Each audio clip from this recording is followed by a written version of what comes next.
Alright guys, let's talk foottrading.co.uk. You guys ask how you can support my content, that is how you do it. In return for supporting my content, you will get the buying and selling prices for every single card on this game for as low as £10 a month. It's really, really easy to use, but what we like about the site is we teach you guys how to trade. It's not just go and buy these cards, we teach you guys why it is. I even handwrite 2 guides every single week, giving you guys the ins and outs of trading and why we do what we do and what to look out for. £10 a month for tier 1, £15 a month for tier 2, £20 a month for tier 3, and you will never need to spend a single penny on FIFA points ever again. So check out the website, but for now, let's get into the video. Yo, what is up guys? Welcome back to a new video with me, Fuzzball40. As always, if you're new around here, please consider subscribing down below. Make sure you drop a like on the video if it helps you and comment with any questions, queries you have. I always set aside some time in the day to go back, message you guys back, even if it's just a hello. It's nice and polite. Without you guys, I don't have a channel, so I try my hardest to make sure that I engage with you guys. Check out Foot Trading. This video is all about the investments, these short-term investments that you can make. We've gone and launched an area specifically for the silvers that we're going to talk about in this video, and it gives you the exact buy price for those silvers for you. So make sure you check out that area of the website. If you're already a subscriber, or if you're not, it's a place that you can make multiple coins every other day really at the moment. It's amazing. But yeah, let's get into it. Someone asked me, by the way, about why the videos are shorter. I don't like to drag these videos on longer than they need to be dragged on for. 8-10 minutes is about the right amount of time where possible to explain a trading method to you guys. You don't need loads of random irrelevant crap sort of spouted into a video. So I have 232 coins, which is not the actual amount of coins that I've got. Obviously, I'm heavily invested in informs. I've done that multiple times this year. We talk about it in the trading guides. But it keeps happening, and it happens consistently, that silvers have become probably the most profitable way to trade this year and the most consistent way to trade this year. So yesterday we got daily content, and this is what you guys have to think at 6 PM every single day. What content have we got? How do I make coins from it? So, one of the reasons why I've invested in Team of the Weeks is we've been getting party bags in most promos or random, like, sort of 85 plus picks or whatever it is, and they keep requiring Team of the Weeks. Especially in these promos, EA have turned around and gone, okay, cool, there's a token for this promo in there as well. So if you want that token, you've got to do this SBC. So it forces the price of Team of the Weeks up. So that's great, fantastic. But we've all, and a lot of people, including myself last night, neglected the daily content that we're getting at a basic level. Yesterday's SBC was a foot 15 SBC. It contained a token, so everyone was going to do it. Everyone was going to do it. The pack at the end was a rare election pack tradable, which is massive, which meant that everything in that pack could be sold, which is vitally important. And then the rating and requirements on the SBC itself, because it's got a brick slot in there, it means you've got to use a few 83 rated. So we're going to talk about that afterwards. But that meant yesterday that every single person who switched the game on yesterday pretty much had to complete this SBC and would have opened up a rare election pack. That is going to give us a lot of silver supply. In the same way that when Marquee Matchups comes out, everyone completes their Marquee Matchups and it gives us silver supply again. It wouldn't surprise me, EA have done it a few times if there's a token in this week's Marquee Matchups, which is why this video is so important for you guys. It gives you 24 hours to really work with it. So that means we're going to get loads of silver supply at once, and it's going to bring the price of silvers down. Now the reason silvers are so great to trade with is ask yourself how many times you've gone onto the store and opened up silver packs as standard. Very rarely. So we get loads of silver supply at once. It absolutely smashes into the market, and that crashes the price of silvers. Then that supply ends. And what happens is, from there, all these cards start to go up in value. Because the value in silvers is in League SBCs. People use these cards for League SBCs. So once the silver supply ends, and they've all got down to 350, suddenly people start buying. And one card with 350 comes off. 2 cards with 350 come off. Then it's 400 coins. The 400 coin card comes off. The 450 coin comes off. And the price starts to rise. So last night, this Nemetra, for example, I went in the Bundesliga, a little look at that. They were basically a discard price. I picked up a load. 350 on this card. As you can see there, cheapest at the moment on the market is 900 coins. I've nearly tripled my coins on that card alone. Brizuela, we paid 350 for this card. If we flick through, 950 at the moment, 900. So again, cheapest on the market, 900 is 950. 900 coins, we're going to go 850, I think, again. Again, nearly tripled our coins. Now, it doesn't mean that every single silver that I buy is going to be massive profit. Because if I look at someone like Topal, for example, I bought him. So 550 to cheapest on the market, I paid 350. We're only making 100 coins profit for him, 125 coins profit after tax.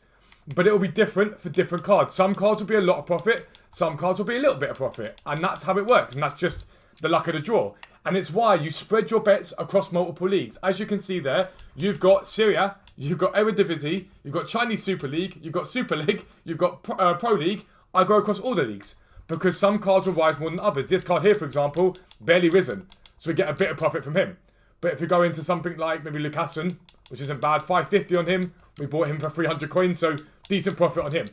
Now, you might look at that and go, well, it's only like 200 coins a card. It's not massive, or 300, 400 coins, whatever. But think about how quickly that adds up.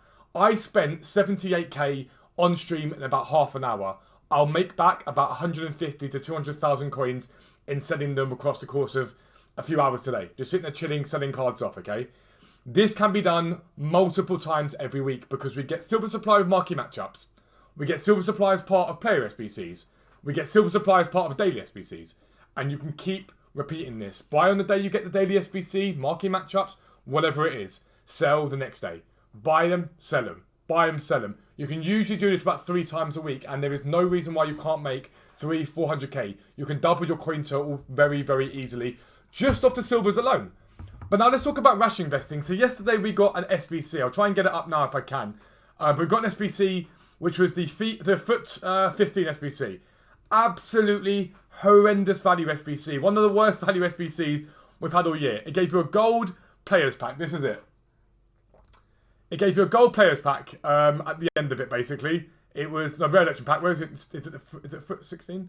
No, this one here. So foot 14 it was. We had this the day before. We had terrible pack. It was an 80 rated squad, I believe, or 79 rated for a gold players pack. Absolutely horrendous. 9k for a gold players pack. But everyone had to do it because of the token. Because of Mr. Taki down there, we had to do it for a token. Yesterday's SBC, a little better value, but still not great. But 11k for a 30k pack tradable isn't the end of the world. Now, everyone's cracked the code of these SBCs and realised that it's basically cover stars and who they were playing for at the time. And that's what it tends to be. Now, number one, brick slots make the squad more expensive. These count as like 50 rated or something like that. So it might say 80 rated team, but actually it's like an 82 rated you need to submit to put into it. So because people have cracked the code, you're seeing people pre-investing. So a lot of people knew Hazard was coming. So Saul went up in value because they were like, all right, he's going to be a left wing, which probably means we're going to link him to Saul, the centre mid. And you can see that Saul basically rose a little bit, but nothing special. Nothing special at all. But what actually happened was he was a left mid linking to a centre back. So suddenly everyone was like, hang on, I need a higher rated team than maybe I thought I was going to need. And he doesn't just link to centre mids. So yesterday, John Stones absolutely rocketed. 2,500 to 6,000 coins a card. Jordan Pickford, a goalkeeper, 4,000. 1,800 coins to 8,000 at that point. Realistically, 455 was where you got for him. Again, doubled in value. And you can rash invest at 6 p.m. If you see tonight, I don't know what it's going to be, but people are talking about it being like Messi or whatever it is. I can't remember the exact cover star for this one, but I'll check it later on. But if you look at the cover star, whatever player it's going to be, you can just go at 6 p.m. and go, right, bang. It's going to require an 80 rated team, so I know I'm going to need 83 rated because of the brick slot. I know I need that, no matter what happens. So therefore, if I know that's the situation that I'm in, I can just go and rash invest at that point there. So let's say tonight it was Bundesliga. Let's say it was Royce, for example. I know he's coming. Let's say it was Royce. And Royce for a long time was left mid. We had Cam as well. But they put Royce at left mid. I would then maybe think, okay, well, you've got Marlon. You've got Chan. You've got Akanji. You've got all these players you can invest in. I would wait until 6 p.m. and see what it is. And then when you get to 6 p.m. and it's like, okay, cool. He's a left wing. You can then go right, bang. Emre Chan on the market because he's relatively... Let's do Emre instead. Because he's relatively cheap at times. It's not overly expensive right now. Emre Chan. So people really started pre-investing in him. And this is the problem, right? This is why I don't like it as options at times. This ain't bad. 2.8 at all. But I might go, okay, cool. What have other cards done? They've got to 4k. So I'll buy Emre Chan. But then it might be different. He might link to a centre-back and suddenly you go, actually, let me look at Akanji. And have a look at Akanji and see that he's pretty cheap. But he might be quite high rated. It might be, well, actually, this card, this SBC needs a 71 rated. So suddenly you need to look at like higher rated centre-backs. So you might look at the likes of Sule in this league. Stuff like that is what you've got to think about. So you can double edge it. You can rash invest in loads of golds. Make profit, sell those. And then if the pack contains contents that are silvers, you go and invest in those silvers too. And you can take yourself from 100k and make yourself 300k in an evening very, very easily. It's really, really quick to do, really, really simple, and it's why we're adding it to the site so you guys get the best amount of sort of information you can get at 6 p.m. You can go onto the site, bang, what price am I paying, done. Really, really easy like that. But that's what you guys should be doing every other day, basically. Check the 6 p.m. content, make sure you know what's happened. Once you've got that, put it into practice, buy, sell, buy and hold your silvers, make profit. If you're new around here, make sure you subscribe down below. Make sure your notifications are turned on so you never miss an upload. But for now, I'm out. Peace out. I'll speak to you soon.